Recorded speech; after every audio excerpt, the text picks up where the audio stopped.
Tuesday, August 6th, Teaching and Learning Committee meeting for the School District of Waukesha Board of Education. Stacy, can you please verify that the meeting has been properly posted? Yes. Thank you. And we will begin seeking approval of the teaching and learning minutes from the June 4th, 2024 meeting. So moved. Thank you. Second. Seconded by Mrs. Koenig.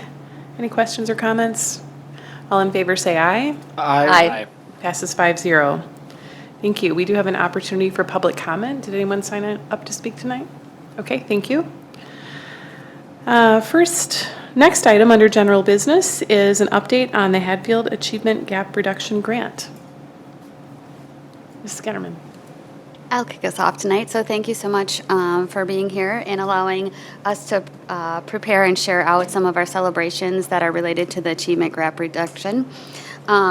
Melissa Yao is the Director of Elementary Teaching and Learning, who's joining us tonight with our principal at Hadfield, Mike Elliott. In past years, we had principals report out on the achievement grant and the work that's being done, so they'll continue that tonight and then share some of the strategies as well as student data. Okay. Welcome.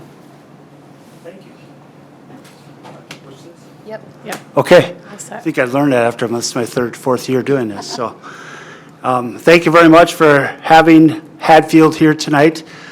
We are very excited to share what has occurred in this last year. We have some very exciting data, and we also have a very, very bright future with some of the science of reading curriculum that's coming out. I'm very excited about it, and I'll talk more about it later. But we're going to talk about our achievement gap reduction, and today we're going to cover what is the AGR grant, what strategies did we use, what does our literacy and math data show, and what action steps are we taking in the future?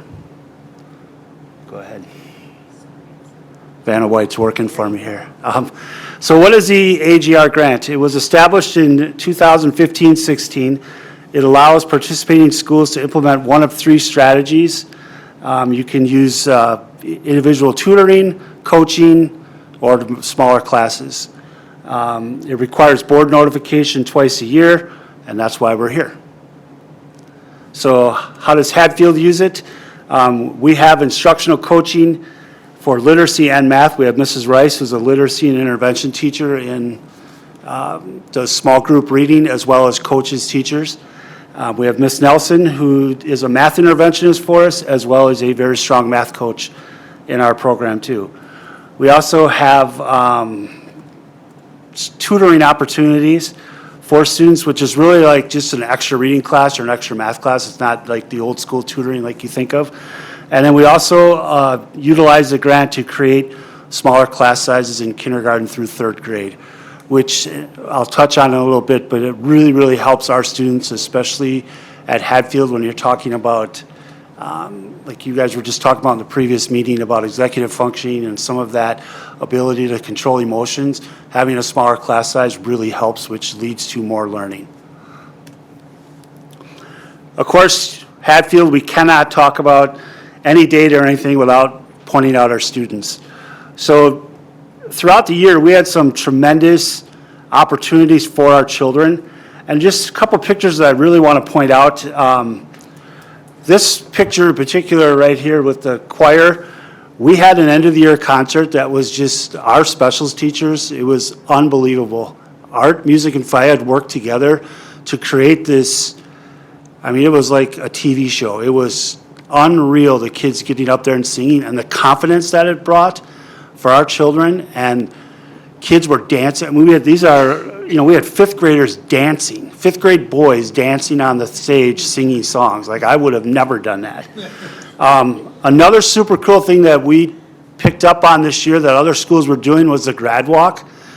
And we kind of did a low-key kind of approach to it, but it turned out to be an unbelievable event. We had about 20, 25 kids show up from the different high schools, and they did not leave. Like, they just walked around and we cheered for them, but they did not want to leave. They stayed outside, they shot baskets with the kids, they hung out, and it was just really cool, especially for our children. I mean, they were treated like rock stars. They were getting autographs, and I'm like, we just kind of just said, come through and we'll clap for you, and our kids were super excited about it.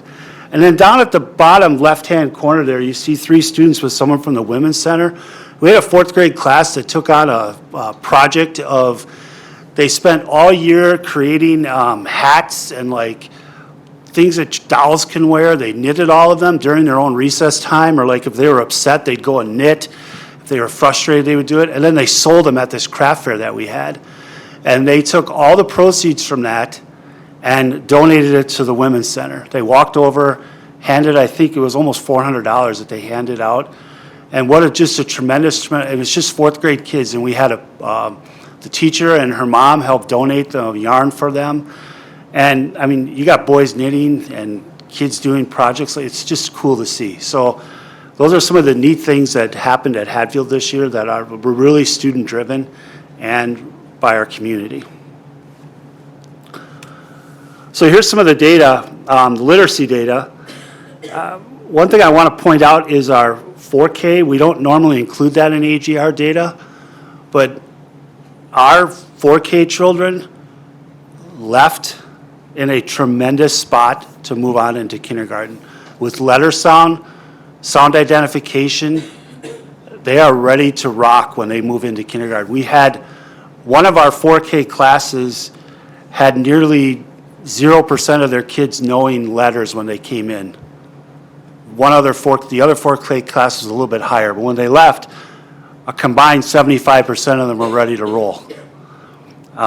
You can see that our kindergarten and 1st grade, now that test changed a little bit, and I'll let Melissa talk a little bit about it. From the beginning of the year to the end of the year, the test becomes more independent for the children. In the beginning of the year, it's more one-on-one. It becomes more independent towards the end of the year, if you want to talk about that. Yeah, so in kindergarten and 1st grade, some of the measures switch. It still all goes into what we call an overall composite, but for example, in kindergarten, at the beginning of the year, they assess the students on concepts of print, onset sounds, letter names, and letter sounds, and that's what they finish with in 4K assessing. By the end of the year, they are assessing students in kindergarten on letter sounds, word segmenting, nonsense words, and sight words, reading sight words, up to 50, the top 50 used sight words. So the assessment does change a little bit based on those early literacy skills that you'd expect to see the beginning of the year, middle of the year, to the end of the year. So some of those assessments do change, but at each beginning of the year, middle of the year, end of the year, those all 4 different assessments pulled into one composite. So the same thing happened at 1st grade, where the beginning of the year, they were assessed on word segmenting, nonsense words, the top 150 sight words, and sentence reading. And then the middle of the year and end of the year, they continued with word segmenting, nonsense words, sight words up to 150, and then began with that CBM measure of reading, and that's an oral reading measure where you're really looking at students' fluency, that prosody, how many words per minute are they reading, what are they able to understand as they read. So those assessments do change. So this past year, of course, we used FastBridge, and we're looking at that, and we have the great opportunity now that the state has named Ames Web Plus to have a new assessment. So we won't be able to compare apples to apples, but they will be similar type early literacy measures that we will be learning how to assess with, and take that on and be back to show you some great data again. Yep. All right, go ahead. All right. If you go on to the next grade levels, you'll see our 2nd grade, end of the year with 51% of the children. 5th grade made some tremendous growth. Again, 4th and 5th grade are not part of the AGR grant, but overall, it looks at what our school is doing. So if you move on to math, this is where I really start to get excited, because in math, the last 2 years, we've taken a very scientific, step-by-step approach, which is what we're going to be doing in reading. And as you can see, from the beginning of the year to the end of the year, I mean, look at our kindergartners. 5% were ready to roll at the beginning of the year. 88% at the end of the year. 0% of our first graders were ready, 2%, 3% of third graders. And at the end of the year, we had growth. And that was in the first year of an adoption of a program after we had had another program the previous year. But we have some tremendous, tremendous staff and teachers. And when given the right tools, they can work magic. And with this step-by-step approach to reading and everything that we're learning about it, I'm very excited to see what is going to happen next for us. It is a very strategic approach to teaching children how to read, and especially the children that we serve need that approach because they are not coming to us with letter sounds, number sense, and things like that a typical child would be ready to know and learn. So that step-by-step scientific approach makes a big difference for our children. Here's an example of a couple students scores within math and how they grew and how the tests look. You can see that it gives our teachers a look at how they're growing throughout the year and where they've progressed in certain areas. So you can see where like this child was high risk at the beginning of the year, and now that student finishes the year with a low risk. So that was, the left side is example from the Fast Bridge Literacy. On the right side is an example from iReady Math. And then at Hatfield, we really focus on the whole child. We are extremely excited about our attendance data. That green bar continues to get bigger. The other little picture with the numbers on the inside underneath the gears, those are our radio calls throughout the day. We cut those in half last year. We also cut our suspension days in half as well. We have the feeling that we hold children to high standards. If they make mistakes, if they strike a teacher, if they disrupt class, there are consequences to that. We continued to have those consequences. We did not change that level of thinking in our building. What we did change was we put in some very, very structured routines.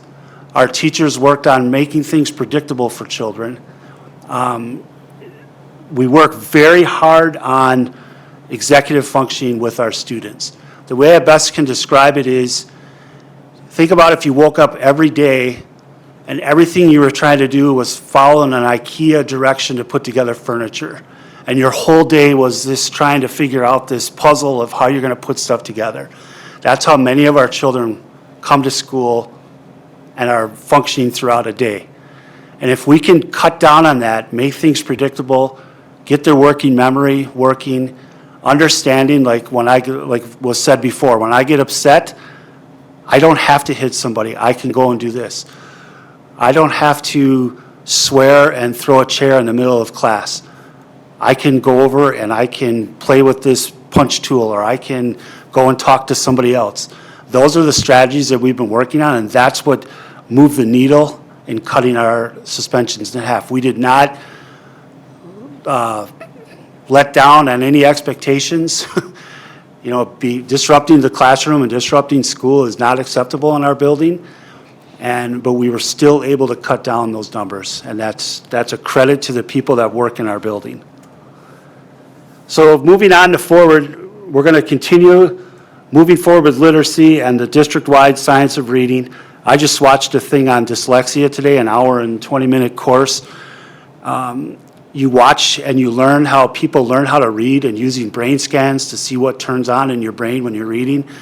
And it's like, duh, why didn't we do this previous? Because it totally makes sense. And I'm very excited, and it goes right along with the executive function that we're working on, which is really the science of learning and how people learn. So it's going to go right together. It's not going to be anything new that we have to do or adapt or change. It's going to flow right together. We'll continue with instructional coaching and tutoring and working with children in Tier 2 and Tier 3 levels. And we, as always, will have a positive school culture and wrap around all of our children. Next week, we go to every single house, knock on the door, and welcome our families.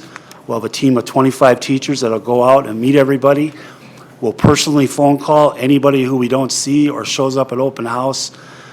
We will wrap around our families, make sure they have clothing, food, all of those basic needs.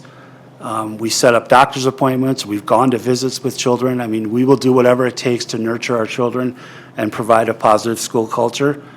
And it all comes down to the people in our building. It's not me by myself. We have some tremendous, tremendous adults that come in every day and care for children. And they are willing to learn. We had virtually no turnover this year. We have our staff coming back. We've had some good people that have wanted to come to Hadfield as aides and hire on. I'm going to knock on wood that we're in really good shape right now with 4 weeks to go before school starts, or 3 weeks, whatever it is. And we are very excited. And we can move forward, and I can take out 4 hours of preparation about how we do things within the building, because we know how kids get on buses. We know how we eat breakfast in the morning. We know all that. So we can move ahead and really wrap around children. So thank you very much, and I'll take any questions you have.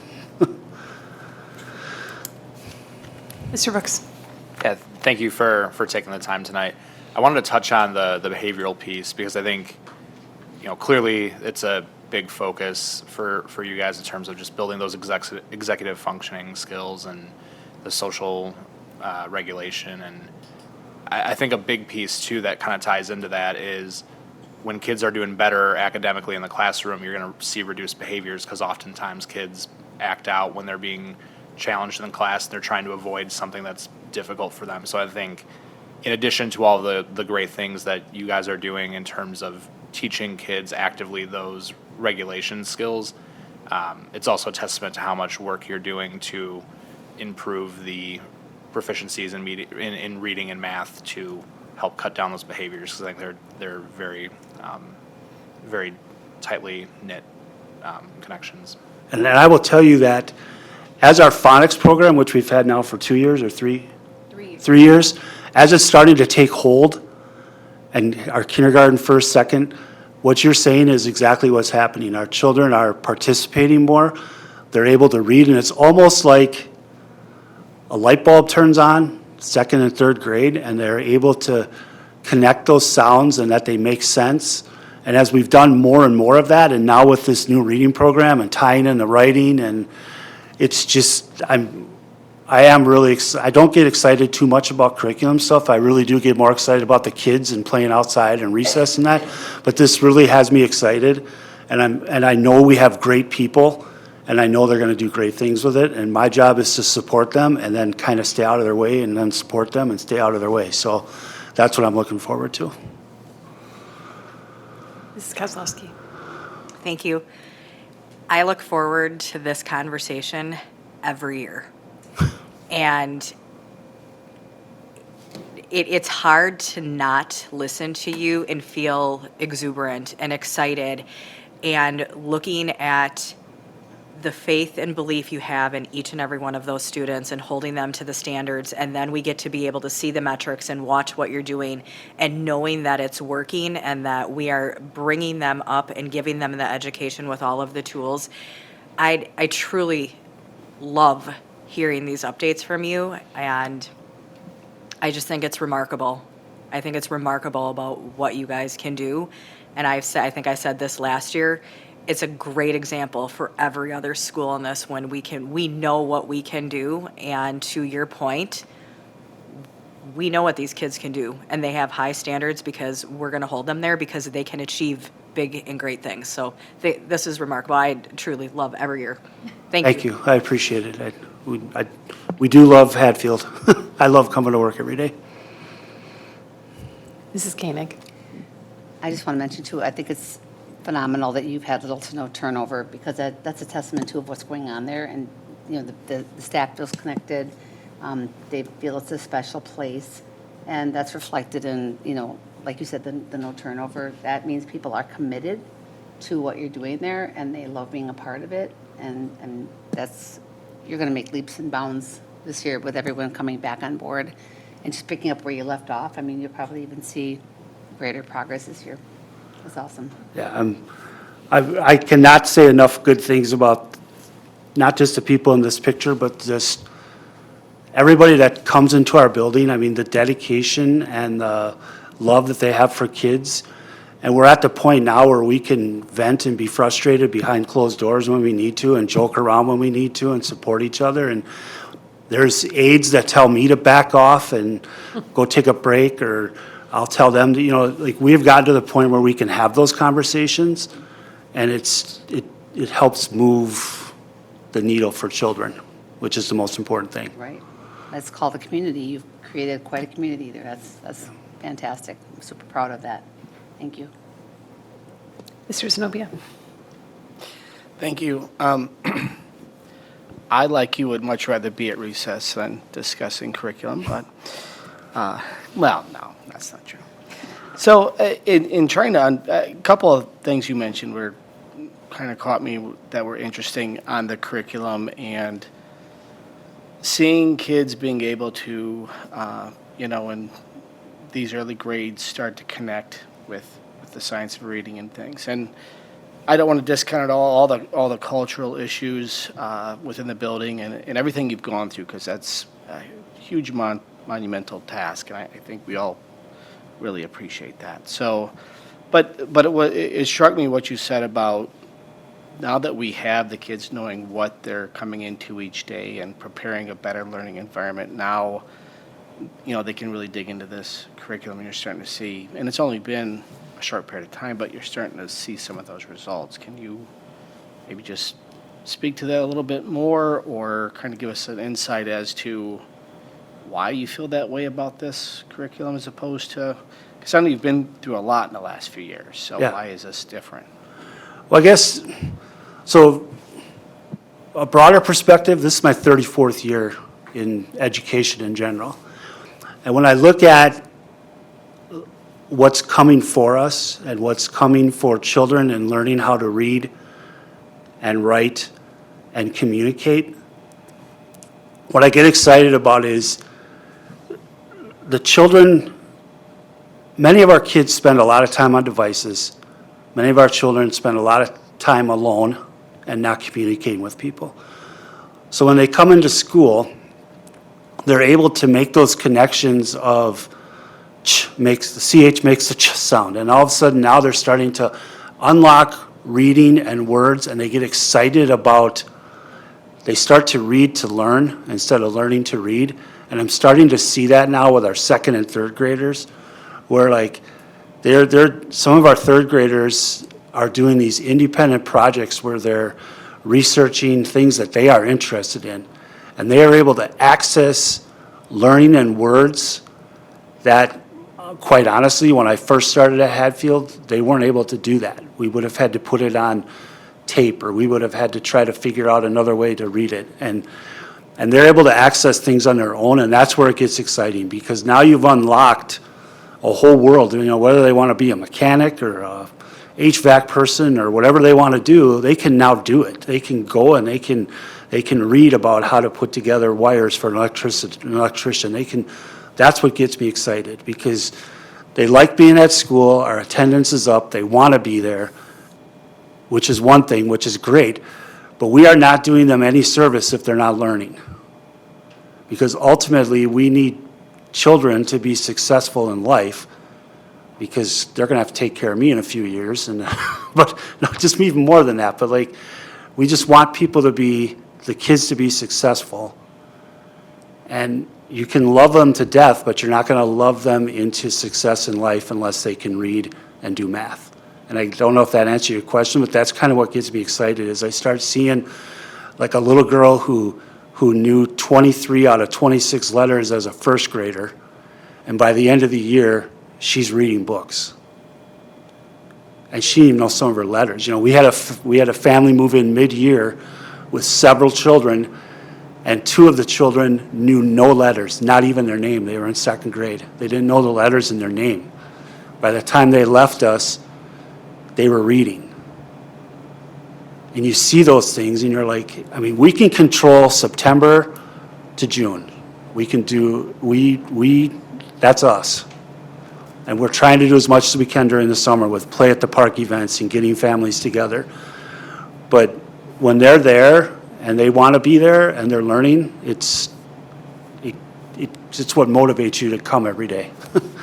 So that's what gets us excited. Maybe that's a long answer, I'm sorry, but Thank you. yeah. I've just a couple things and a question. Just digging into the data a little bit and just obviously echo what everybody else said. It's great to see the progress and the enthusiasm. I need your help on just one item, and I think I maybe understand what's going on, but I know we moved from Bridges to iReady with math, and I know last year, when I look back at last August's report, we were measuring with MAP data. So now we're moving from MAP data to iReady. So the literacy piece makes a little bit more sense to me, because if I track a second grader at the beginning of the school year last year is now a third grader at the beginning of the school year this year, and you kind of see that there's some consistent progress. But math is not the case, right? So where we might have seen, I think it was, 47% of first graders were hitting the MAP target, but then this year coming into second grade, what we're showing is really low, that baseline Right. data in September. And I don't want to answer for you, but if I'm not mistaken, the iReady is, the threshold is significantly more rigorous, if I'm not mistaken. So we expected those starting points to go down because it's not apples to apples. Is there any way to know if there was, I know there's a little summer slide, but was there loss or there anything in there that we can make sense of? Because the end numbers are comparable, the end of the year numbers are comparable, which on iReady to me would suggest that they're better than what we were seeing in MAP. But I don't know if that's a fair leap. We'll probably be able to answer that question better this year, but with what iReady does, it really takes students and compares them to the grade level standard. So when kids come in, we are looking at each area of math and where are they performing at, and it allows you to really target in and know where are they at with the grade level skill. If they're below, it lets you know what are those prerequisite skills that you need to zone in on and teach. And then it also gives you information on how you can essentially close the gap. They call it stretch goals. And so that's one thing that a lot of our schools worked on, is not just meeting the goal. How can we have students meet their stretch goal so that they are going above and beyond? So that's really, we're looking at every single kid. So it might not just be students who are below grade level, but a student who comes in on grade level and a student who comes in, maybe they're a third grader and they come in at third grade middle of the year. We really want to say, okay, we want to make sure that they are growing, and not even that, how can we grow them beyond? So the iReady really helps us pinpoint those areas and gives us strategic actions that we can do to help every child move on. That makes sense. And if I'm not mistaken, MAP had the projected forward proficiencies, right? Does iReady have the Yes. same projection? So we'll be able to see once those forward exams are Yes, we're released. very much Yeah. looking forward to once we can dig into it Yeah. and have it beyond just each individual student, really be able to dig in and to look at that piece of, did the projected proficiency really match up with how our students did on the forward exam. And the other thing too is, we do have quite a bit of turnover of students. So just an example is, after September 9th, we had 55 students enroll at Hadfield. 54 of them were 2 or more grade levels below. 54 out of the 55. One student came in on grade level. We have a very rigorous screen process when students first move in with our coaches. That's one of the advantages of using the AGR grant for that. So we can get into that data right away. So that has an impact on it. It's significant. I mean, it's probably, by the moving out and moving in over the summer, sometimes it's 100 students. That's a third of our school. But that's why we really focus on what we can control, because it's our job. Whether it doesn't matter. I mean, it matters, but it doesn't. I mean, we still have to teach them, and we still have to make sure they learn. Yeah, that makes sense. Mrs. Kozlowski, thank you. I just had one question now that we start talking data and we're talking the systems that we changed. So So, Mr. Elliott, I believe you mentioned that there's another assessment, right? So this would be because of DPI. Okay. This is what trips us all the time with Yeah. measurement, is that it's like the goalpost moves, and so the data becomes non-comparable in different Yes. pieces of that. We need to try to be comparable. We're going to have different things. My ask is, how can we take the three and try to bridge it? Because I would love to be able to take a child and say, specifically in K through 3, here's where we were, here's where they came, because all of the work that you are doing, whether it's a different tool, isn't changing the conceptual foundation of how you're teaching. Right.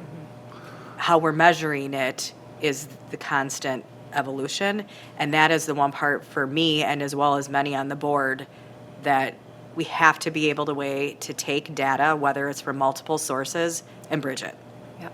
A great thing about having now a consistent resource in math, right? We'll be doing our second year there, and then next year, our first year with literacy, is we will have common assessments in both those curricular areas to help with that formative and summative piece in the classroom, and we'll be able to look at those pieces of data as well as bigger district and state assessments too.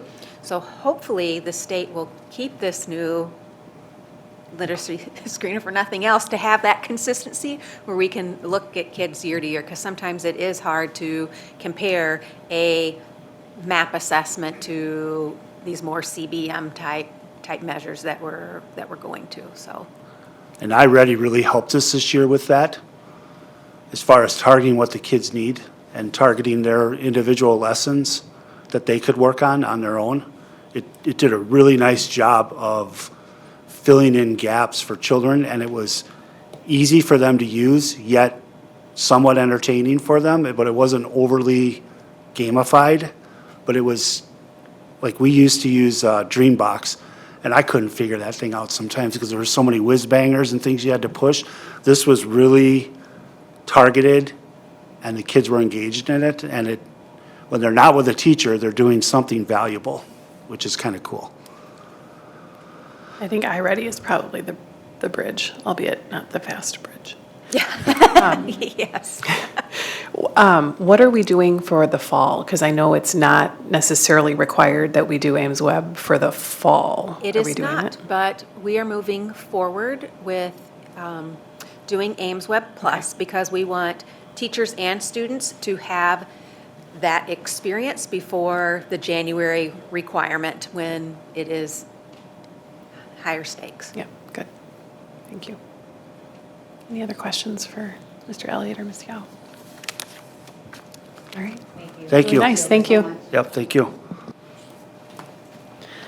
All right. Now, our next item under general business is discussion and possible action on the update to policy 5460 graduation requirements. I will hand it back over to Mrs. Getterman. Thank you. So tonight we'll be talking about the graduation requirement policy. We started this conversation in spring, and Laura Ryan, who is the director of high school teaching and learning, we had brought this forward in a conversation really around graduation requirements, very specific to a particular class. At that point, or a particular subject, at that point when we looked at the whole policy in its whole piece, we felt we could take a little pause and take some time to look at the policy over summer and bring it back with a little bit more consistency. So that's what I'm going to walk through tonight. Ms. Ryan is here. We've been working on this together. I think between Mr. Pat, Ms. Ryan, myself, there's all different components of this policy that we're each very familiar with. So I'll walk us through some of the changes, but the red line version is in board docs for you, and I'll walk us through it right now.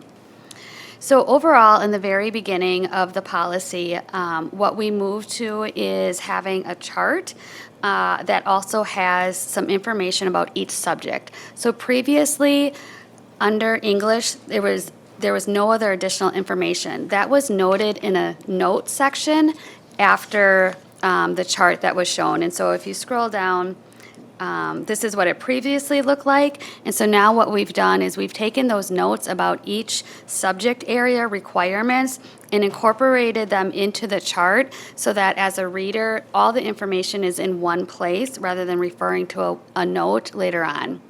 In addition to that, Ms. Ryan has done a great job of really streamlining our language in each of those areas, being very specific around all students are required to take so many credits.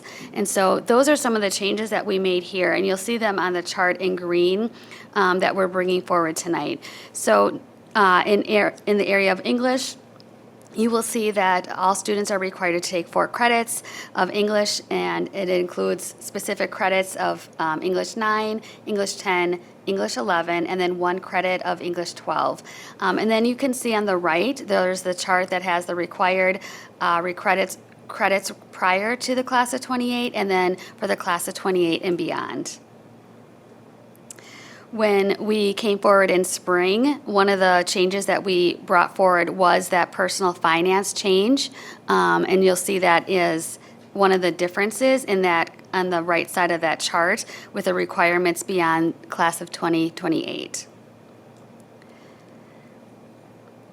Beyond that, all the numbers are the same. Nothing else has changed in there. We're just merging some of the language from a different section into this chart and streamlining the language for consistency. Moving on in the policy, after those subject-specific notes that were there, we really were looking at additional pieces that were in the policy. One of the pieces that we're proposing that we strike through and remove moving forward is the physical education waiver. We felt that was redundant because that is already included in the note with the physical education piece up above in the green chart.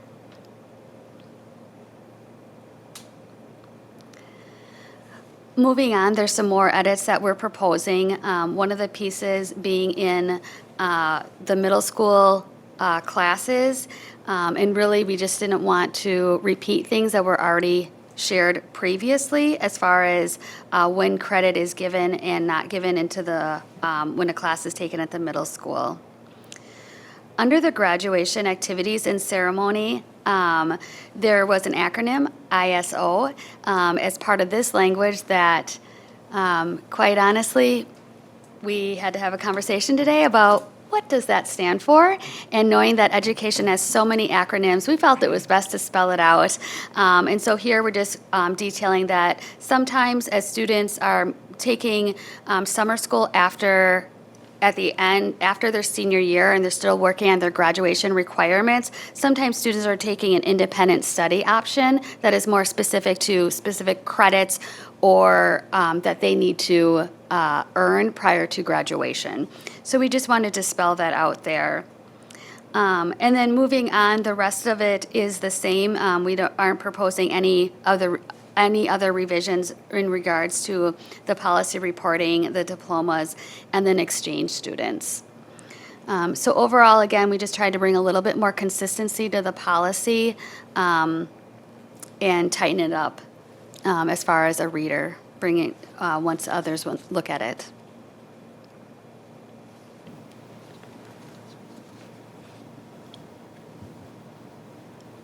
Are you ready for questions? Okay. I'm going to start. Yeah. Okay.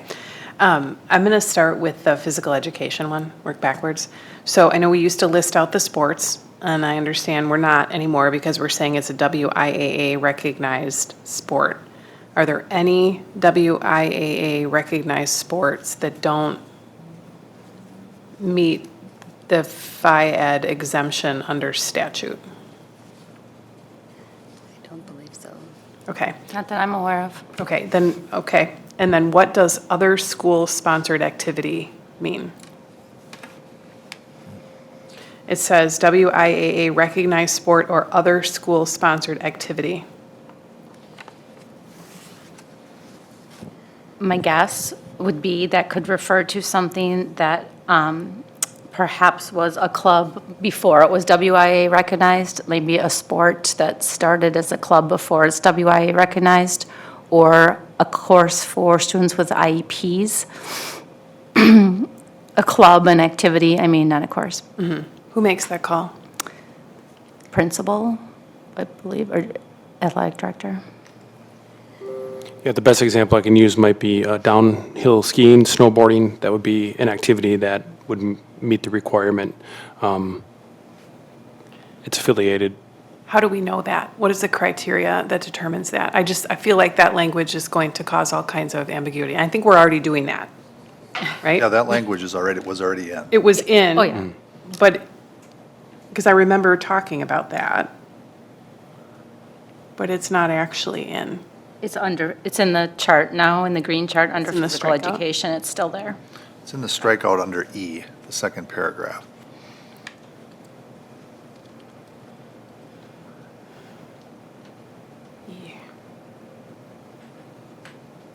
Yeah.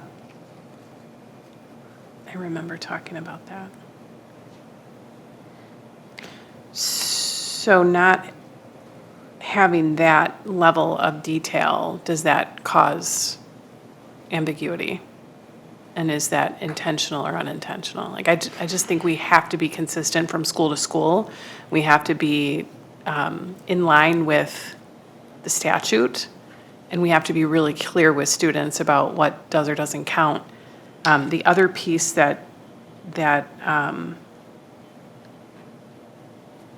we do note the spring semester sport doesn't count, unfortunately. So, Senior year, spring semester, Yeah. you're referring to, yeah. yeah. So I think you all know what that means, but I'm concerned that our students don't know what that means, other school-sponsored activity. And how do we be clear and consistent on what that means as far as not having to take FIAD? We can work with athletic directors and principals in creating and establishing a list based on what we have now. We would just have to make sure it's annually updated and then brought forward, because those are always changing. But we can start with creating a list that's included in this, in the revisions.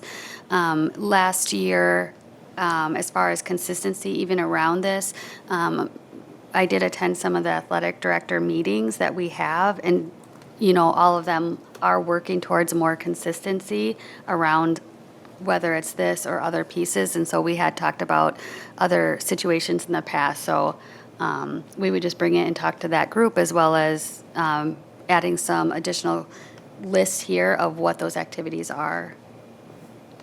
Okay.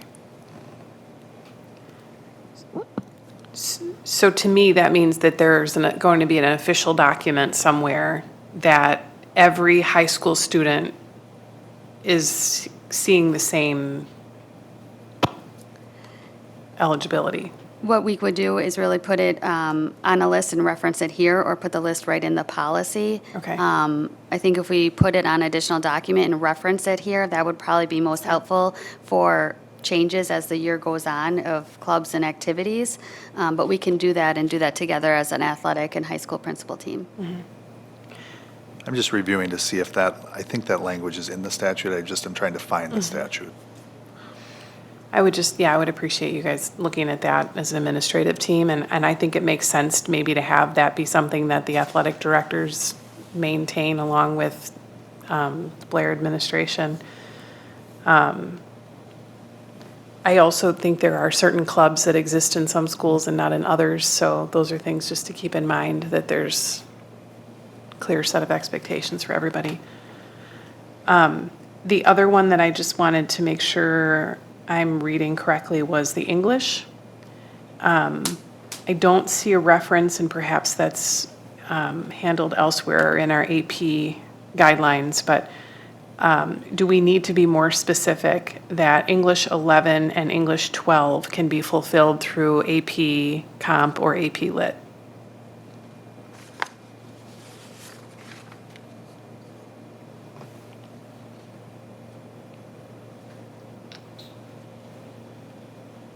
I don't think it's clear there. It reads as though those are mandatory. So if a student took AP English Comp, that would replace 11.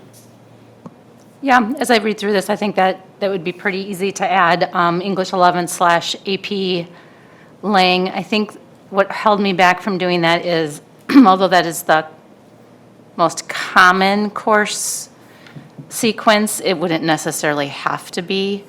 They could do English Lit their junior year, and AP Lit their junior year, AP Lang their senior year. They could take a creative writing course additional, but I think that that's probably the easiest way to do it is English 11/AP Lang and composition, and then in one credit of English 12 and/or AP English Literature and composition. Because I did use that kind of language for social studies. So that probably would be best in the English too. And I may just not be remembering this correctly, but I thought the AP, the 11th grade AP was comp. They're both called, AP 11 is called AP Language and Composition, and English 12 is AP Literature and Literature and Composition. They both are, yeah. Okay. Yeah, so that one too, I think it needs to be specific, like this can replace this or this can replace that, because you can't take like a creative writing class and say that that's going to count as Correct, English 12. correct. But you could take AP language and comp, and then you could take English 12. You're not stuck on the AP track. But Correct. you can't take language comp instead of English 12. You would have to take lit comp instead of English 12. Is that correct? Okay, say that again. If you took 9, 10, 11, you can't take language and composition instead of 12. AP language comp instead of 12. You have to take lit comp instead of 12, because English 12 is a literature class. English 12 is lit and comp. I think we would accept either or for a fourth credit of English. Amy, do you know? I think that's possible.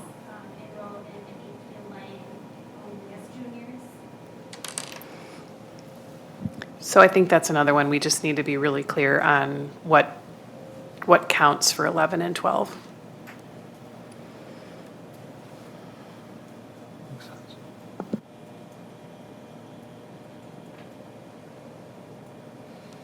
Okay, that's all I had. Well, back to Fayed. Okay. The statute actually says, oh, no, I just had it. Oh, sorry. Where is it? Oh, I shouldn't have been talking. Hold on. Where did that go? Oh, a school board may allow a pupil who participates in sports or in another organized physical activity as determined by the school board. So it reads different than what is in the policy currently. Right, and it doesn't read as though it's an administrative guideline. Reads as though it needs to be in policy. So we could certainly do some more work, bring it back. Okay. Yeah. So the language that we had, I know we had some discussion about adding some of those club-related things. Maybe we just need to revisit that or work with the principals and ADs. Sure. I mean, Mr. Brooks and I have had lots of conversations about whether golf is a sport or not, but We can do that. We can do some more work and conversations and then bring it back. This is one that there's no timeline, but we're just looking to be consistent with some of the language as we move forward. So we can definitely add some things and bring it back for more discussion. okay. Other questions?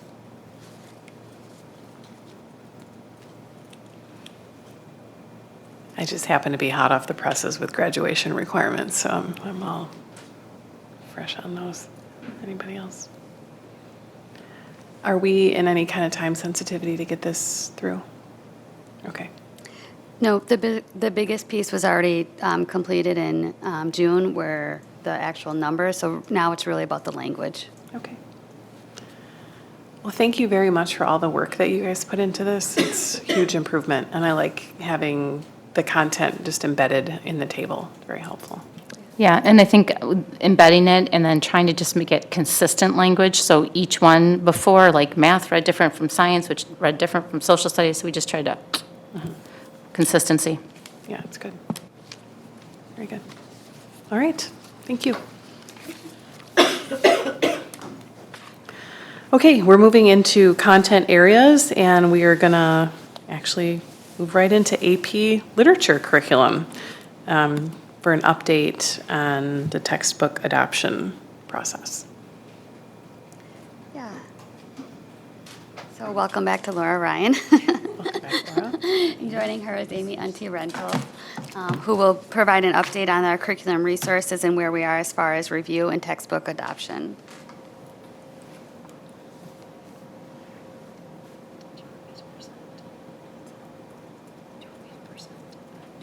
I can present. Are we 207 left? Is that correct? All right.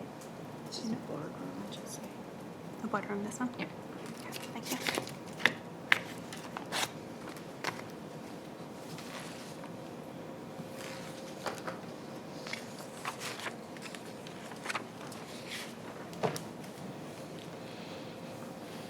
Oh, you might have to present.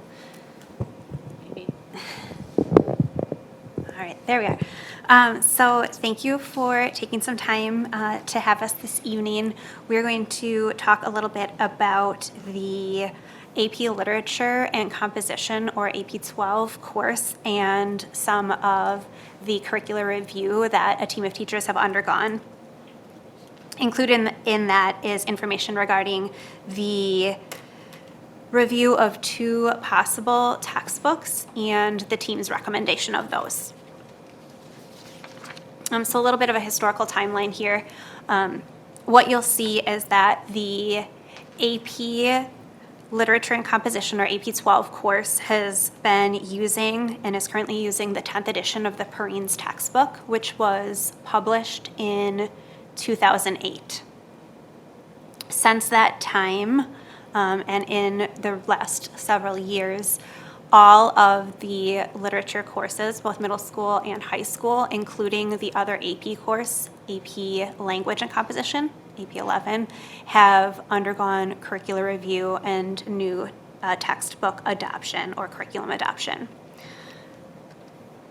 So we adopted the Perrines text in 2011, and with all of that information, the team of teachers, one teacher from each of the 3 high schools, sought an opportunity to come together to discuss reviewing curriculum to ensure that their work aligns with updated materials in the AP course, much in the same way that the other courses did with the shift in state standards. So they wanted to be sure they were doing comparable work to what students were being tested on.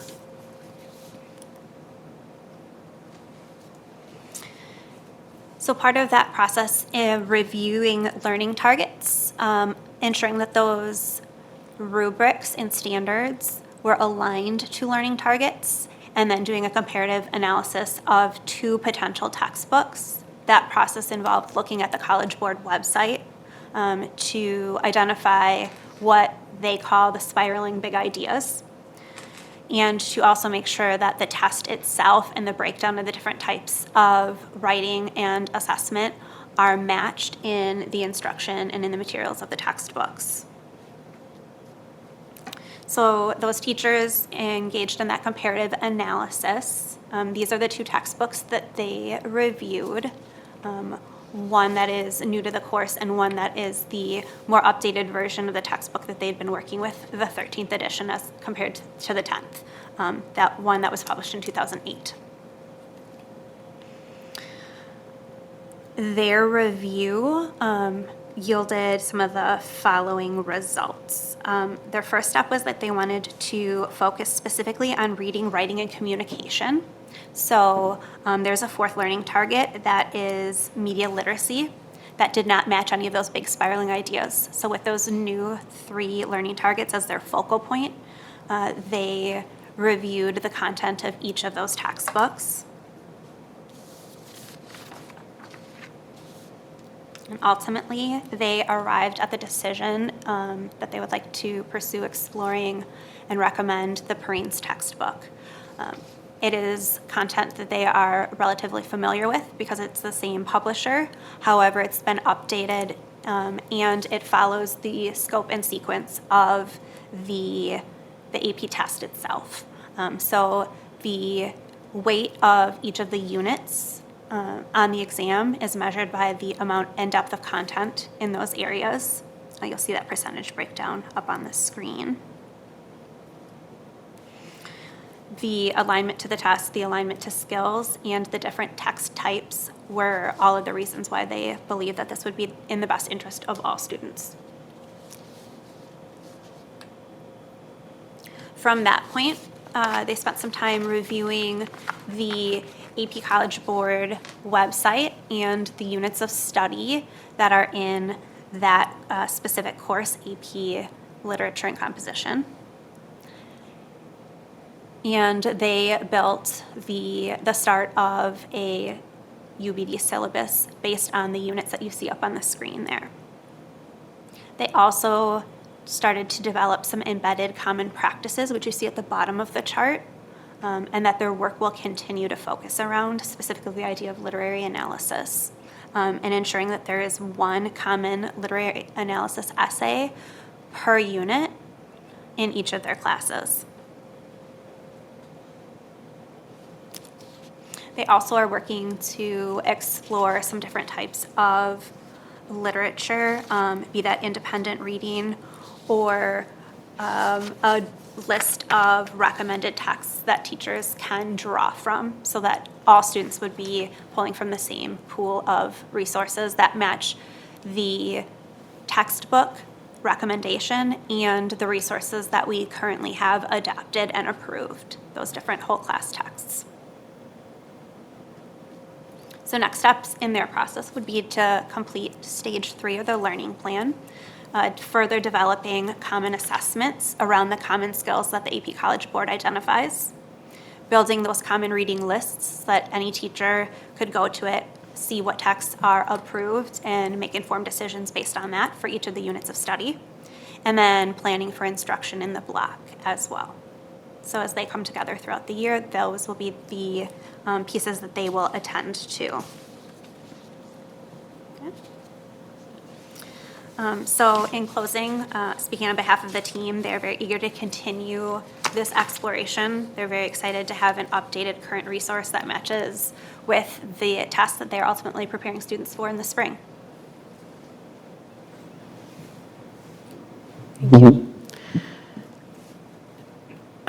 Who creates and approves the whole text reading lists? Those whole text reading lists, teachers can recommend a text, but then we have a group of readers. So 3 readers, they have to populate a text recommendation form, which includes information on the text itself, on how it would be used to meet the curriculum, and then that is something that Laura and I review after the fact. My understanding this past school year is that not all 3 high schools use different texts.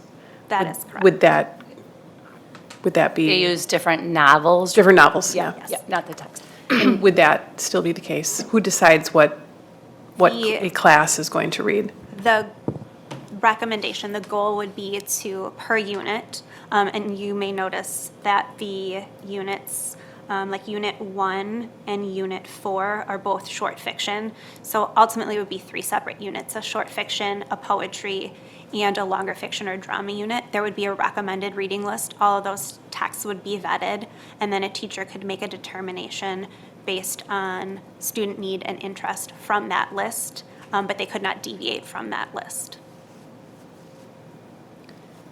Is age appropriateness part of the consideration for choosing Absolutely. the text? Absolutely. In my understanding from talking to folks who do grading on these exams, that the free response questions looked for any any text with appropriate literary merit. They're not Correct. specifically asking about specific books. Which is why we have suggested building a list of possible texts per unit so that students are not limited to one. They may only read one during that time, but they're also exposed to other texts and then could take opportunities during independent reading to also draw from that list to build the collection of texts of literary merit that they can write about. And does College Board have a recommended list?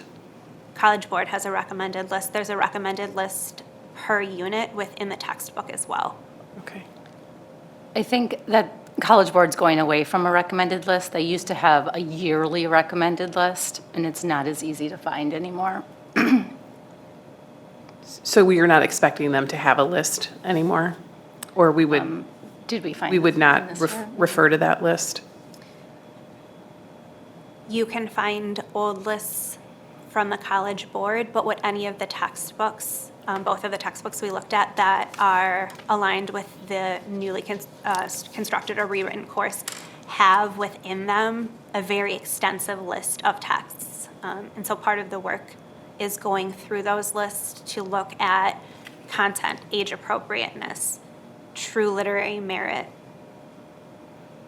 What would a student do if there was a book selected for the class that they didn't want to read? That was another reason why we believe in building a list of possibilities as opposed to choosing one singular text for every student. So they would have a series of texts to choose from. If their teacher suggested one that they did not feel comfortable reading, then there are additional texts as well. And the skills that the teacher is focusing on would not change, so they could use any text. And that is a procedure and a process we have in place in all of our English classes, not just AP Lit, but that would be true of English 9, English 10, English 11, if there was ever a novel that a student did not want to read for personal reasons. Mm-hmm.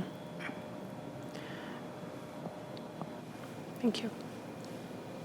Ms. Kozlowski, and then Mr. Brooks. And just the overall process, I'm not sure I follow how we got here. So we just decided to start looking at textbooks in AP. So I'll address that a little bit. A concern, a question of concern came to us last school year, and as Amy and I started trying to investigate and find the answer to that question, both being new in the position, we uncovered that this class had not been looked at since 2011, that there's only one teacher at each building, that 2 of the 3 teachers had never been through a process of curriculum for this class. One teacher started in the middle or not right at the beginning, 6 weeks into the year, so had never met the other AP teachers. One teacher did not have a website, a Blackboard site.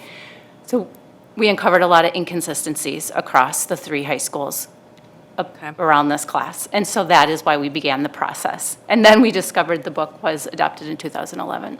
So our normal curricular review cycle, this is almost an outlier, is effectively how we're trying to say that.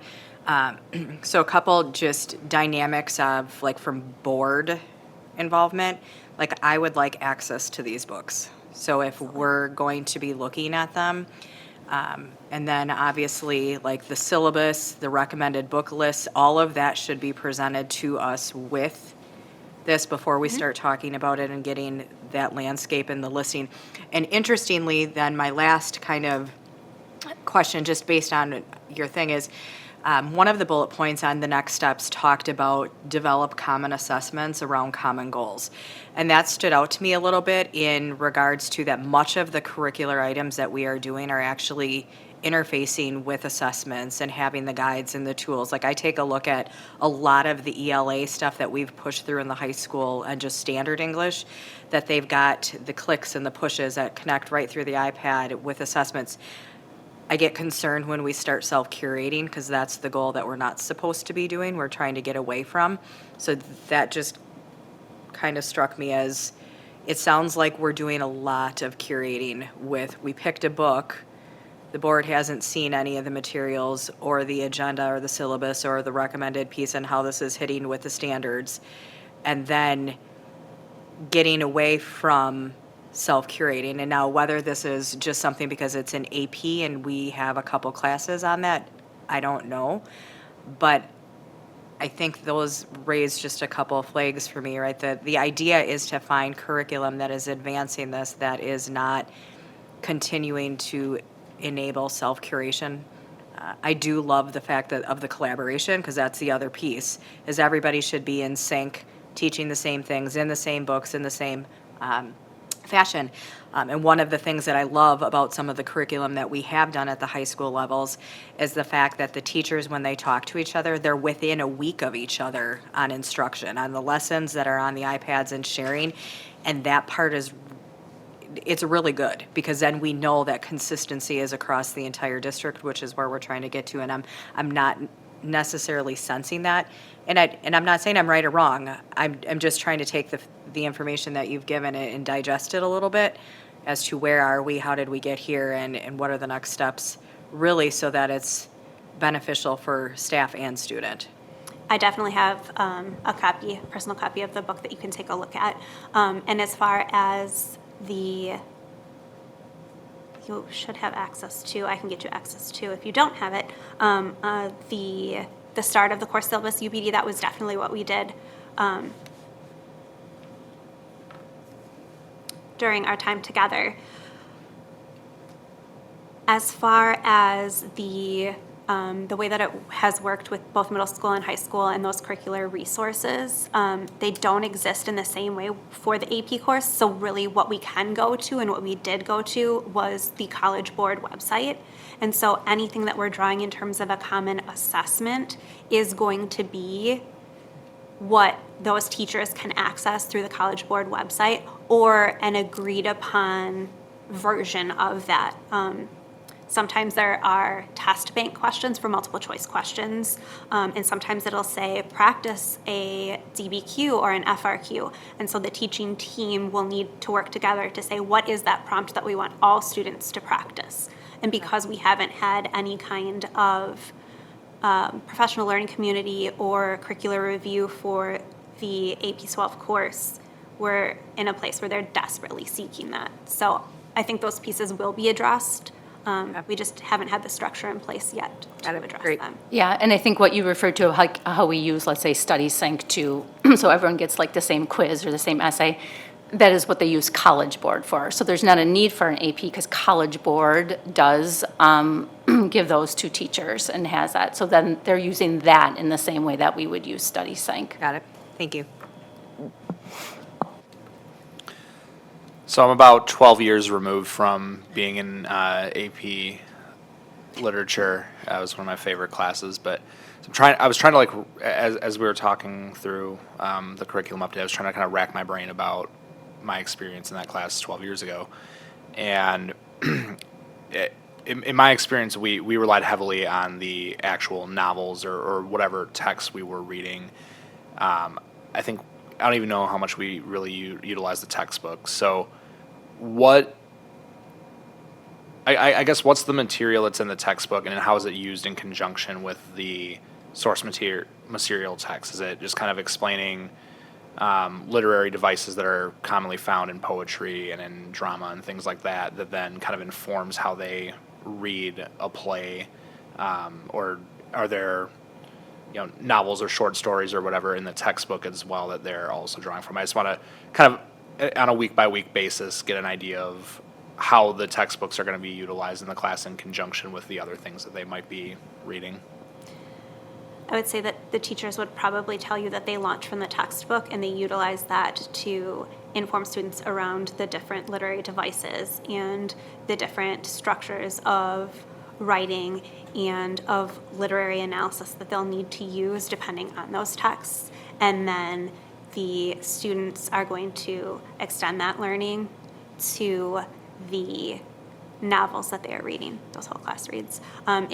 And granted, they've been around for a while, but the teachers will tell you that they'd love to hang on to their current collection because there are so many short pieces in there that they've made use of, that they want to have those also to to kind of draw their reference back to or to use excerpts of, many of which are carried over into the new edition, but all of their notes and all their thinking from over the years are there too, so.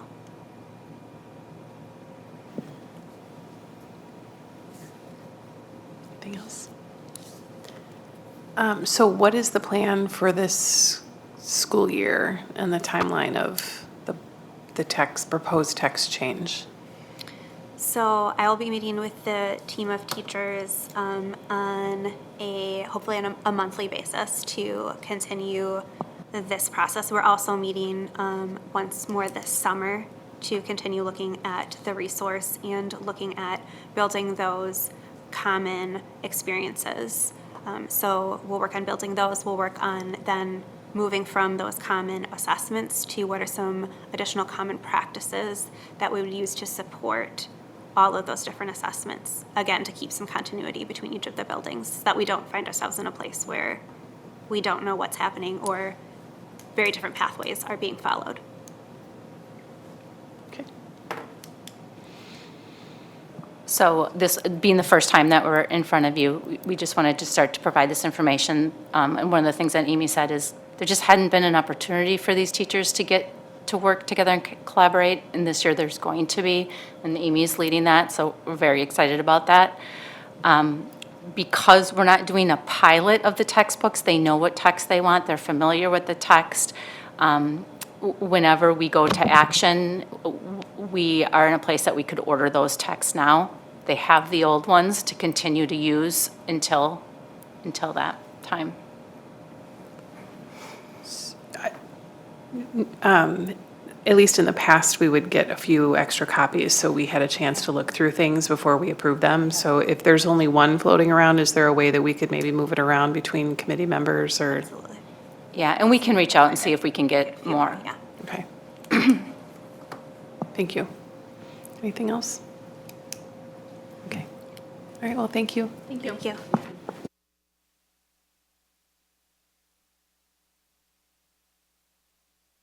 All right, next is science, and we have an update on middle school science adoption.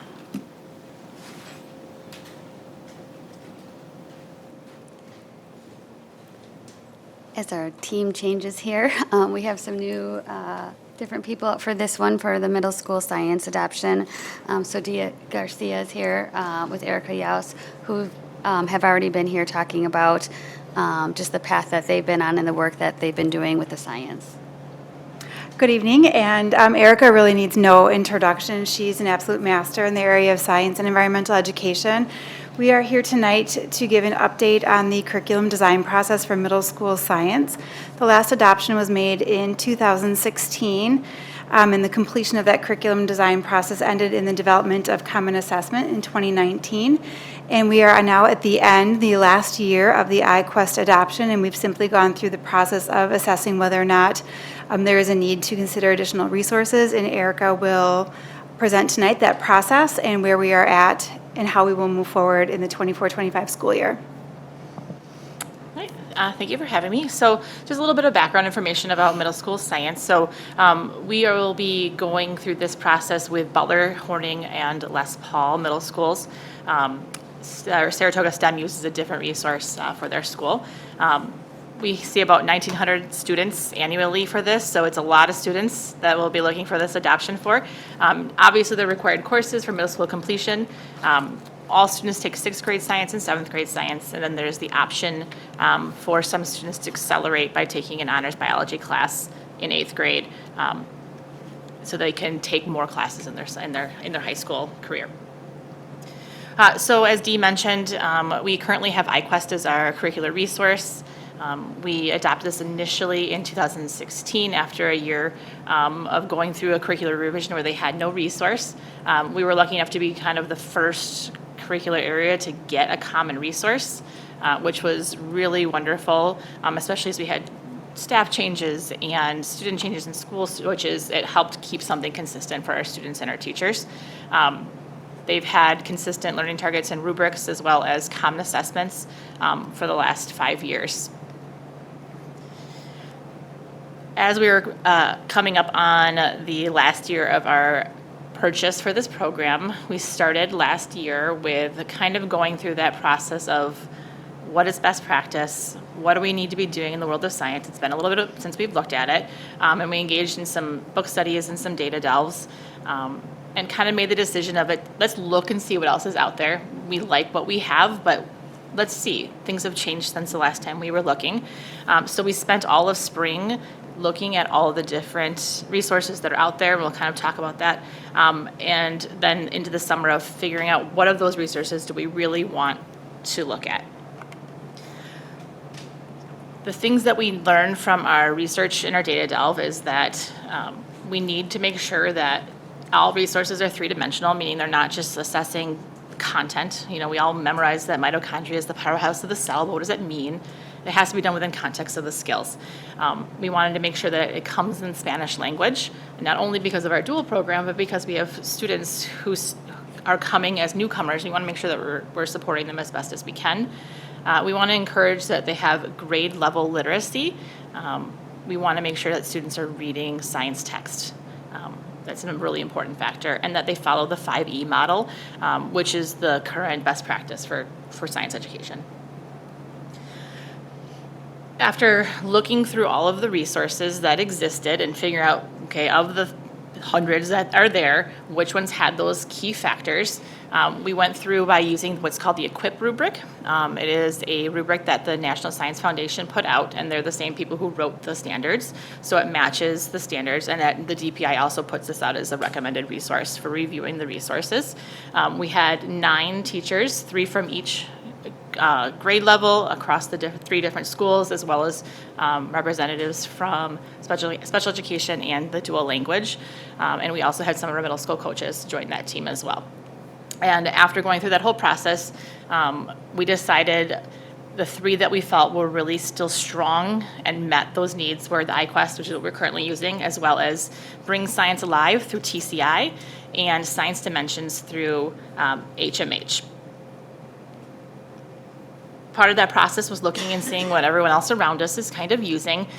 We looked at not only the local area schools, but also kind of the bigger districts in the state to kind of see, and you'll see it's kind of across the board, but HMH, Amplify, iQuest, TCI are the big ones.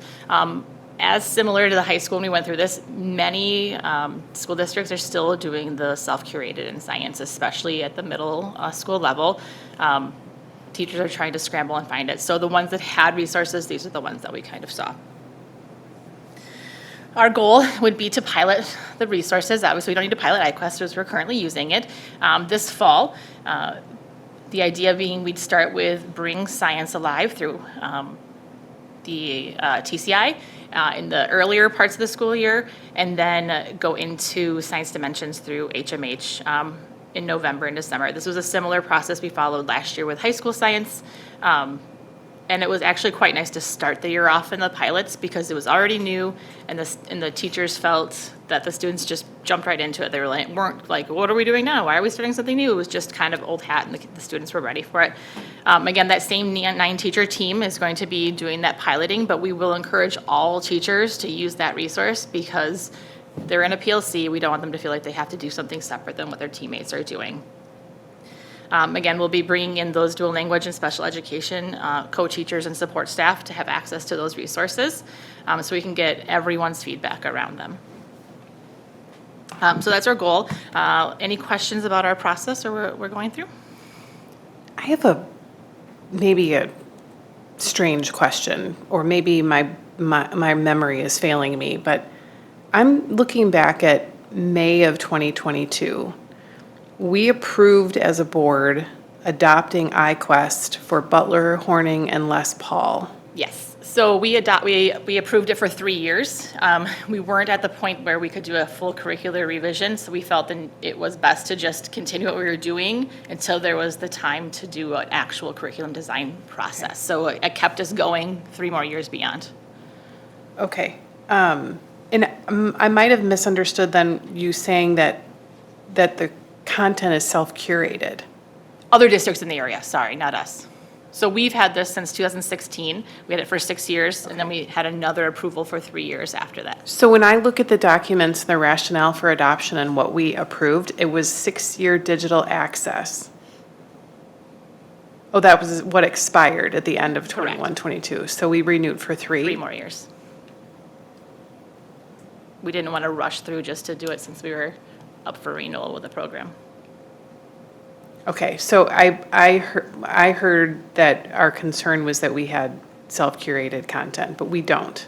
No, we're just up for renewal. So at the end of this school year, we won't have a resource. Gotcha. Thank you.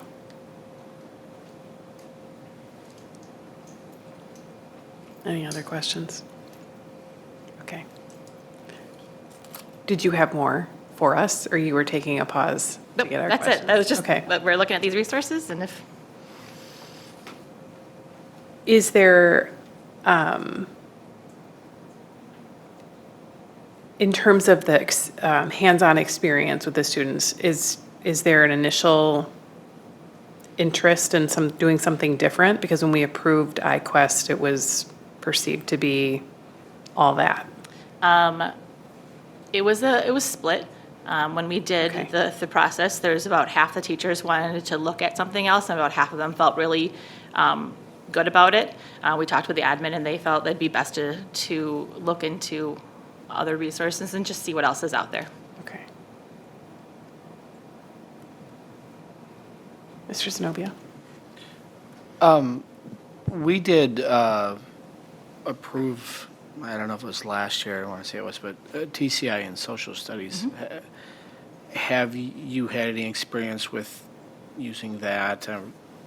Any insight into Yeah, that so when we were looking at this, all of the middle school science teachers that were looking at it talked to their partner teachers next door and asked, like, how are they liking it? What do you see? And that was a big factor in that being one that we were moving forward with in terms of piloting. They felt that it was easy to use, and they also thought that would help the students if it was on a similar platform. So, just to clarify, how many will we be piloting then?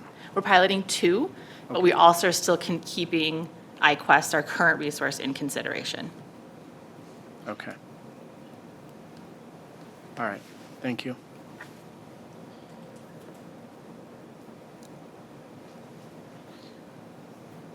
What's our benchmark for science competency? What grade?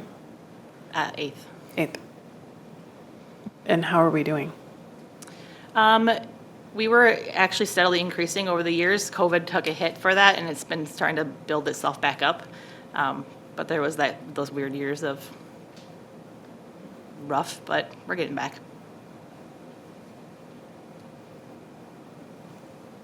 Okay. So what's the next step? So the next step would be to do the pilot this fall, and then once we go through that, we'll come back and kind of go through the results of that. Will give you access to the resources so that you can go through them. They're digital, so we'll give you the links and the logins for that as well.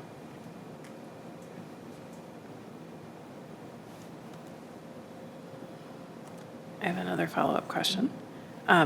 So the pilot will be at all 4? All 3. Saratoga chose not to join us in this process. What are they using? They use CPUP through LabAbes. Okay. And all grade levels? Yes. All 3, okay. Anything else? So we'll see you guys back in the winter? Yep. Okay, Sounds good. Thank you. thank you. Thank you. All right, our last item of business tonight is an update on our key performance indicators.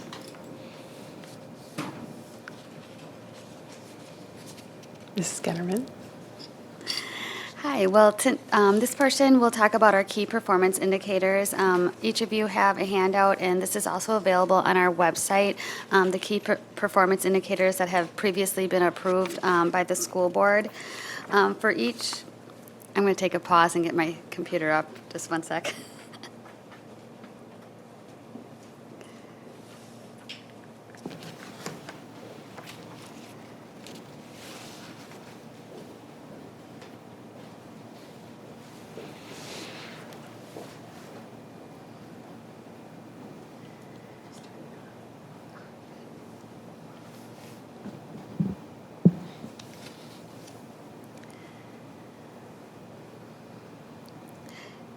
So part of our committee meeting at Student Services, Mr. Pat was talking about the key performance indicators in the area of student engagement. And so tonight we'll focus on the ones here just in teaching and learning, while other groups have different conversations around specific key performance indicators that relate to that committee and department. So as shared in our handout and available on our website, our key performance indicators are in the following areas: teaching and learning, which we'll discuss now, the student engagement, which was discussed in the previous meeting, committee meeting with student services, and then employee satisfaction and engagement in operations and finance. So our key performance areas in these 4 areas would continue, but tonight I'll just focus on the teaching and learning ones. What I'll share tonight is really, I'll speak to the teaching and learning ones that we currently have, and then ultimately I'll share if there is any new data.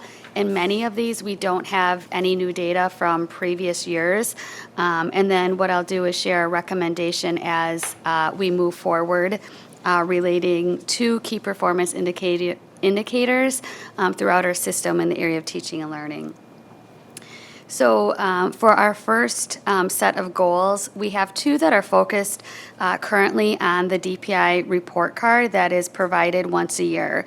The first goal is that we rank number 1 among all the 10 largest school districts.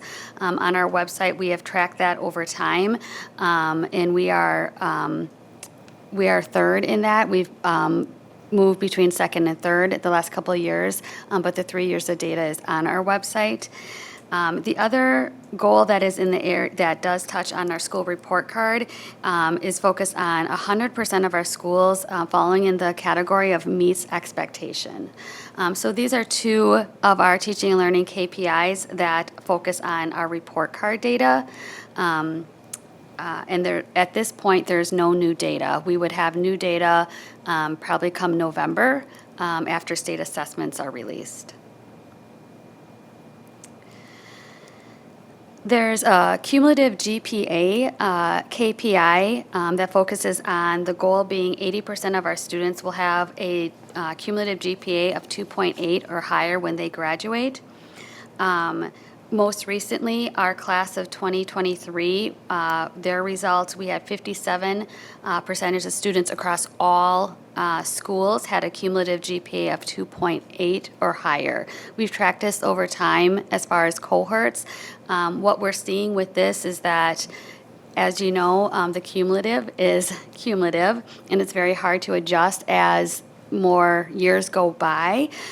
So the 57% is very similar to what this cohort of students performed at their junior year.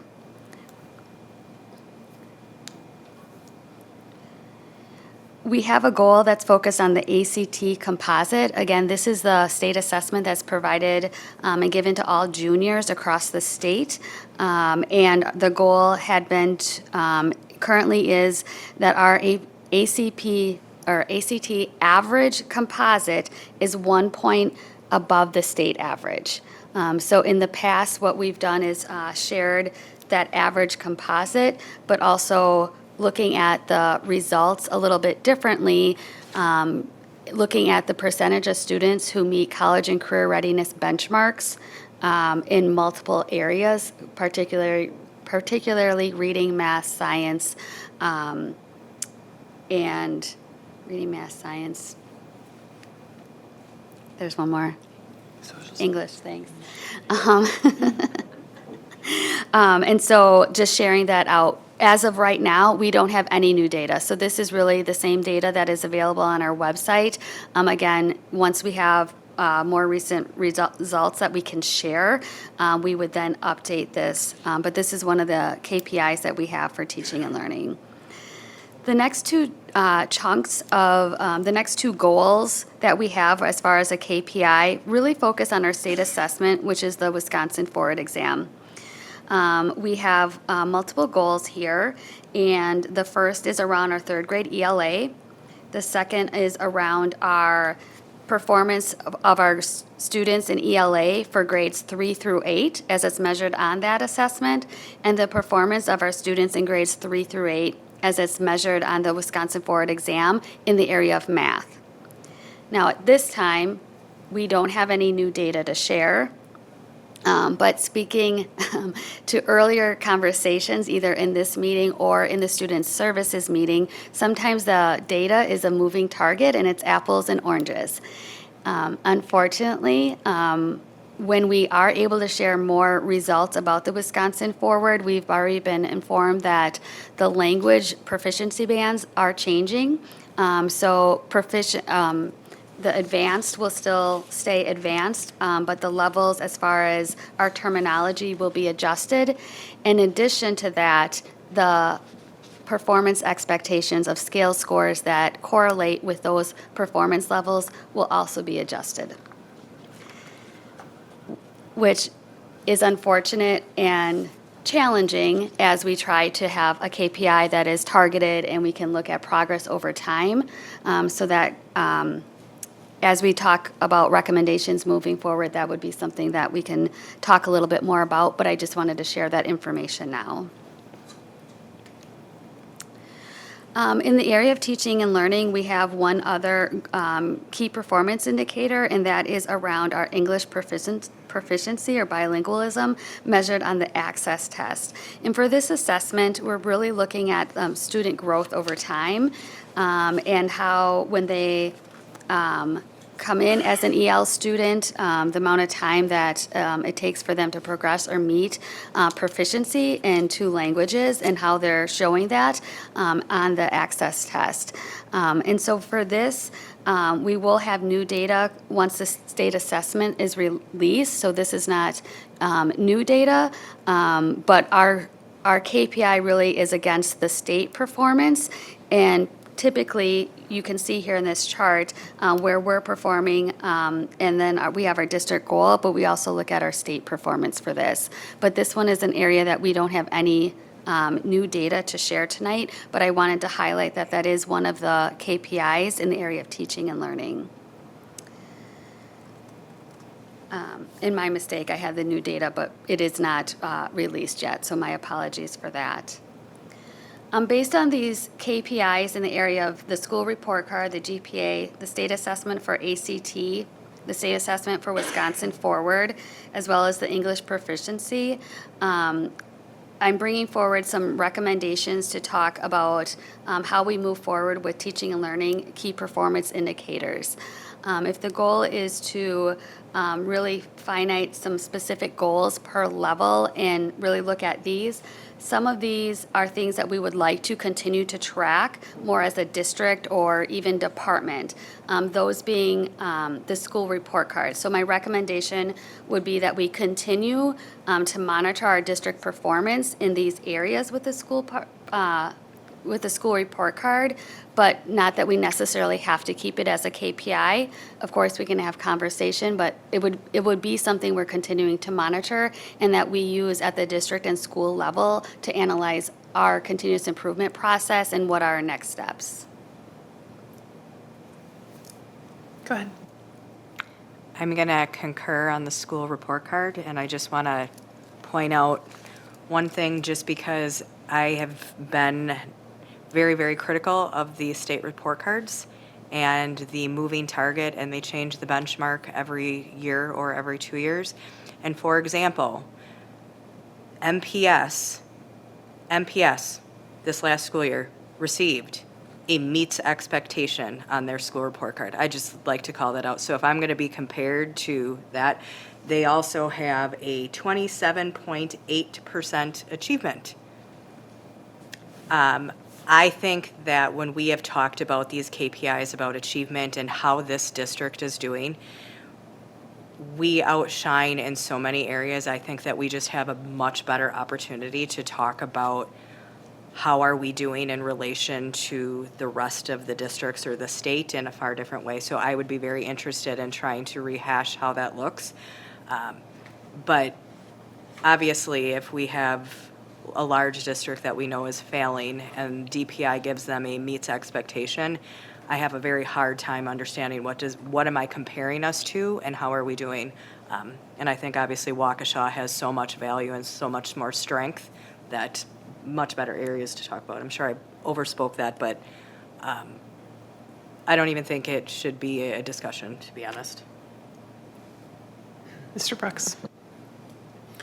Yeah, Mrs. Kozlowski took a lot of what I was going to say. I think, with Milwaukee having 11.5% proficiency in math and still meeting expectations, I think it's an insult to what other schools are doing. I don't think anybody would look at that and say that school district is meeting expectations. And so any KPI that we do that is contingent on what DPI's report card or DPI's standards are, I think we need to, at a minimum, flesh it out because, as Mrs. Kozlowski pointed out, it is constantly a moving target. They've changed the cut scores, as you alluded to. They changed the language for their forward exams. We've seen in situations where, even on a school-by-school basis, the report card is weighted in different ways based on, things like socioeconomic class and other factors, which are important. I'm not, we know that those things play a factor, but it is difficult when we are using standardized testing to create a baseline of where our kids are at, and the DPI report card itself is no longer standardized. It is hard for us as a district to know how to compare ourselves to other districts, but it's also very hard for parents to look at our schools. When one school is weighted based on proficiency and one school is weighted on growth, but parents don't understand that that's being reflected in the school report card, it really distorts the results of what is meant to be a useful tool to help understand which schools are succeeding and which schools need more improvement. So I appreciate the comments that were made by my colleague, but also by some of the suggestions that you made, because I think that's important for people to understand that the DPI report card does not always paint a full picture, and I think it would be misguided to base what we are measuring as success as a school district on something that is not accurate at a statewide level.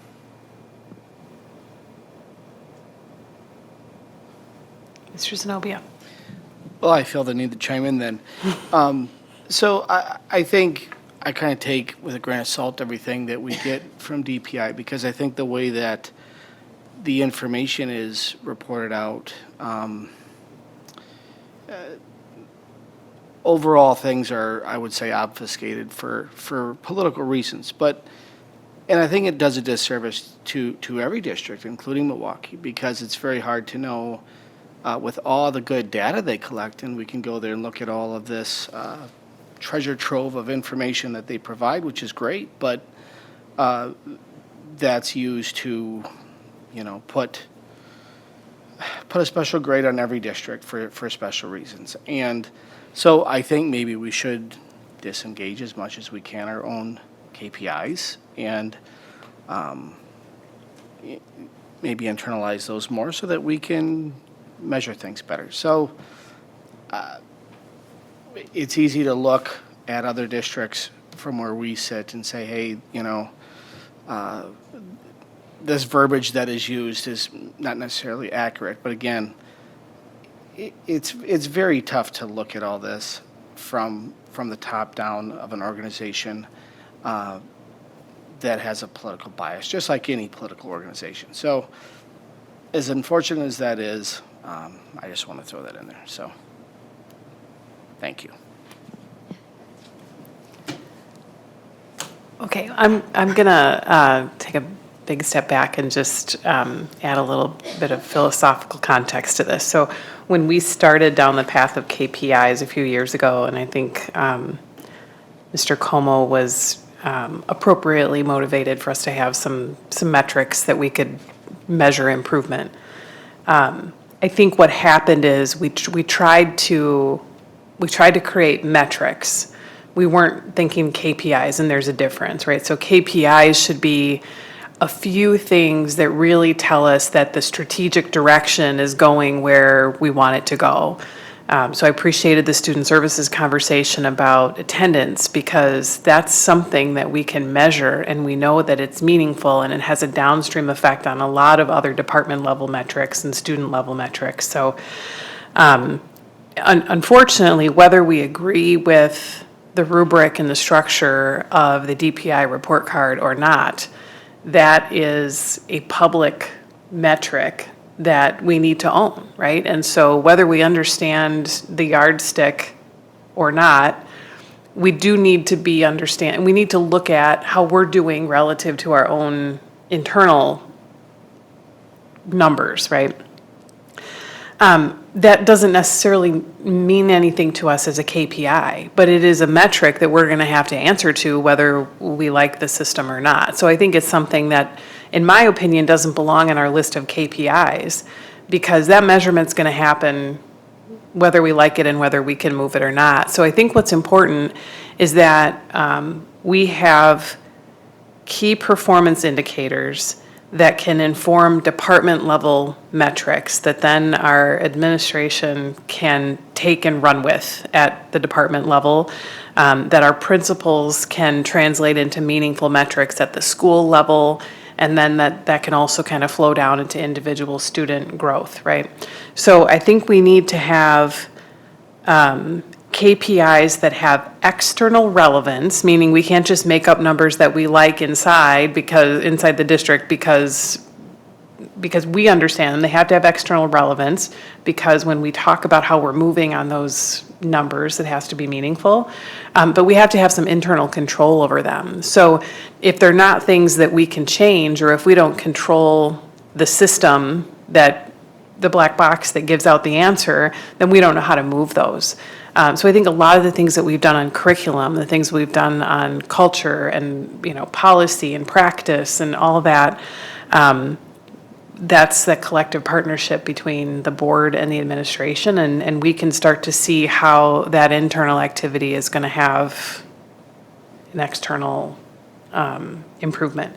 So my intent, or my hope, is that we would have far fewer KPIs, that we kind of understand those to be the weather vanes of we're strategically moving in the right direction. And then when we talk about those KPIs, we look at department level metrics and things that really, start to inform at a more granular level.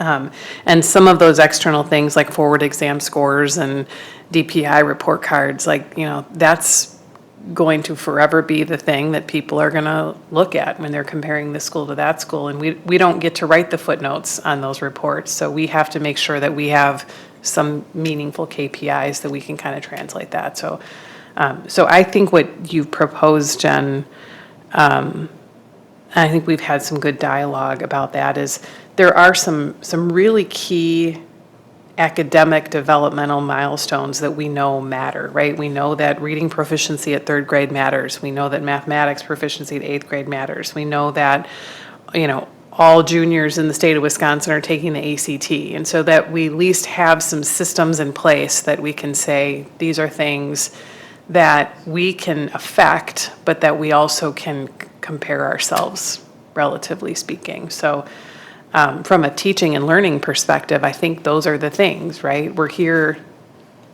to teach so that the students can learn. And so that's, whether or not we like where we're starting from, I think those are the things that we can probably move. Mm-hmm. So I can just speak to a little bit of the additional recommendations, and then ultimately I have some statements or KPI potential statements that we could talk about, but they are really around that 3rd grade reading, that 8th grade math, and are really around that ACT, not really looking at that average composite, because that isn't, and that will be my point here after GPA, is that is a average composite. It's really hard to make actionable steps around that when you think about going from a district to department to even to the school and student level. But before I talk a little bit more about the state assessment for ACT and the potential revision there, one of the KPIs is in the area of the student GPA. So this, really came around, good conversation around the importance of students graduating with a GPA of 2.8 or higher, and really showing that they're college and career ready. What we found over the past last year and last 2 years, working with the principals and our data systems, we really changed our data system to be able to provide the cumulative GPA as well as the term GPA. And in conversations with principals, the cumulative GPA is obviously a little bit more challenging to adjust after, so many credits are taken. And so as a principal group, they talk a lot about the term GPA.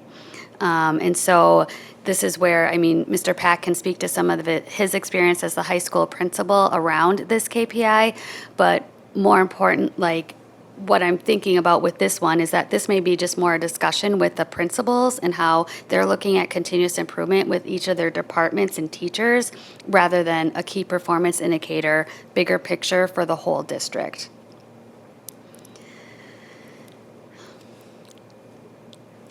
I can pause there, or we can go on to the next one, but. I think GPA, unfortunately, is one of those metrics that's not externally relevant, right? We can look at it internally and we can understand what that means for our students, and it really, it was something that got very visible when we were going through the hybrid COVID experience, and so I think it was appropriate to be monitoring it with a little bit more fidelity then, but. And we certainly have some things in place for our principals to use the information, so that they're not gathering the data on tally sheets and that's in spreadsheets. And so that will continue to remain a resource for them, but they can determine how any next steps regarding that information. The next area is the state assessment. So ACT, I have a recommendation that we revise this as long. In addition, I would also recommend we revise our goals around the Wisconsin Forward. And then for the English proficiency goal, while I think this is important for our whole system because the dual language program is so big within our system, my recommendation would be that we continue to monitor this at the department level and district level, and then we can look at it by school, which we're already doing anyways, rather than a key performance indicator. That really brings us to a recommendation of 3 KPIs. They are still focused on the state assessments, one being the ACT and the other one being third grade reading as measured on the Wisconsin Forward Assessment. And as I shared earlier, yes, unfortunately, they are changing the language as far as proficiency levels and the cut scores to meet those. So we're still learning a little bit about that because DPI hasn't shared the full explanation of that. We have some information, but we're not ready to truly come out and share what the information is. And then we also don't have, we're not able to share our results just yet. And so once we have that full picture, I think we'll be able to say where we are right now compared to last year. However, just knowing that third grade reading is so important, like Mr. Elliott had talked about, that is that switch of learning to read and reading to learn, that happens. So that would be a recommendation to discuss. In addition, looking at that 8th grade math performance as measured on that state assessment, but also looking at long-term beyond that, the areas of literacy and math in ACT. So the last statement we have here is that potentially the next KPI could be that we increase the percentage of students in 11th grade that meet college and career readiness benchmarks on the ACT assessment in literacy and math. Even in this last week, I had some revisions to my thinking and the draft of the statement here, and mainly because our old KPI was around the average composite, and that wasn't very actionable for our departments and then schools, let alone then teachers and students. And so one of the things that we had worked on as a leadership team is looking at the percentage of students who meet college and career readiness benchmarks in the 4 areas. That being said, I have gotten wind that there are some adjustments to how that composite score is gathered. And so I do wonder if all the areas would continue to be factored into that composite. And therefore, my recommendation would be to continue to focus on the literacy and math, because I'm not sure if science or the other subject would continue to be part of that college and career readiness benchmark equation when they measure 3 out of the 4 subject areas.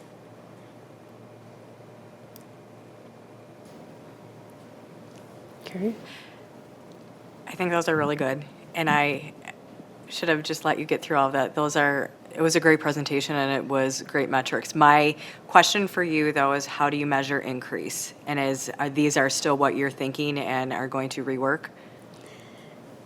I think I need a little bit more information about the ACT to look at that and really find out if all 4 subjects are included or not, or just the reading. But once we have the benchmarks and solidify some of the information, looking at like growth over time for students.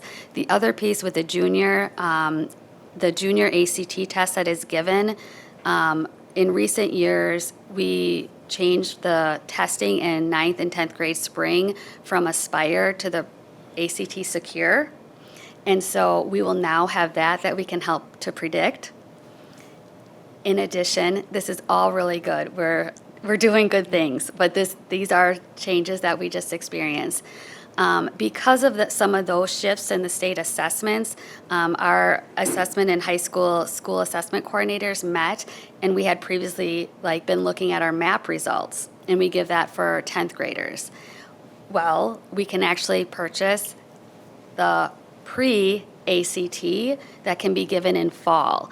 And so that would help us to really align and look at growth, but I need a little bit more information from those other assessments and confirmation moving forward about what's considered in the calculation. Perfect. Well, thank you. And I think we all state and agree that taking science off the table would be crazy. Thank you. And I don't, some of that stuff I don't know for sure. I just know some of it is changing. So again, I need to wait and hear more details, but that's why I wanted to just bring a draft here and for discussion, and we can adjust as needed or based on any feedback. It was excellent. I do think we're in a really difficult period where the assessments continue to change. Assessments kind of come and go. The language changes, the threshold changes, the rubric changes. So whatever we're measuring, we need to be able to bridge to something that's meaningful. And I think, when we talk about improving or getting better or doing more, I think we do have to question ourselves. I think in some of the previous KPIs, more was not necessarily better because we were talking about more participation in certain programs. Well, maybe it's not for every kid. But I think in the spirit of continuous improvement, which I've seen deeply adopted by the administrative team, I think we all know that we can do better for our students, and there's a lot of room for improvement. So I think that it's not so much, I know we talked about this a couple of years ago with, well, what is the percent proficient that we want? And we were wanting to do 5% better, which was 45%, but nobody felt good about that. So I think that, continuing to improve and try to advance, that proficiency, which now I think is going to be called meeting. We'll just have to make sure that we can make sense out of those metrics, because it just seems like every time we bring in a new system of measurement, we lose all of the past, and we can't afford to do that.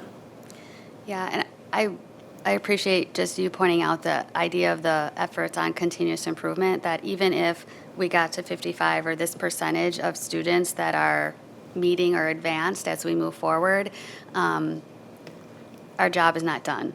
We will continue to work. I think it also speaks to school districts across the state. There's no one sitting at 100% of students are proficient. So when we use the percent proficient to someone outside of education, they would expect someone to get 80%, 90% for an A or B, and that's hard to translate to when most districts are not above, many are around, anywhere between 40 to 60% proficient. So that makes it a little bit more complicated too, but even more why the importance of continuous improvement, no matter where we're at.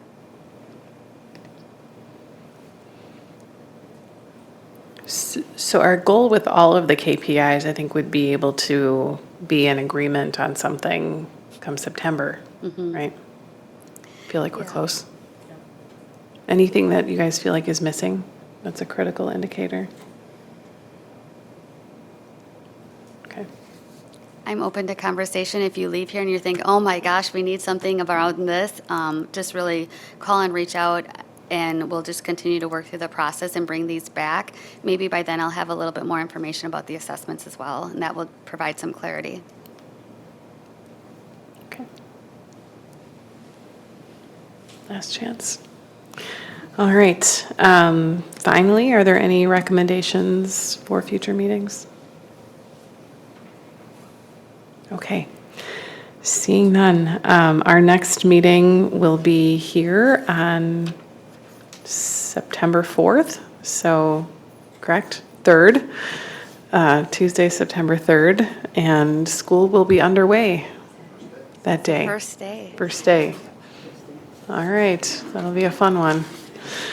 All right, with that, meeting adjourned. Thanks, everybody.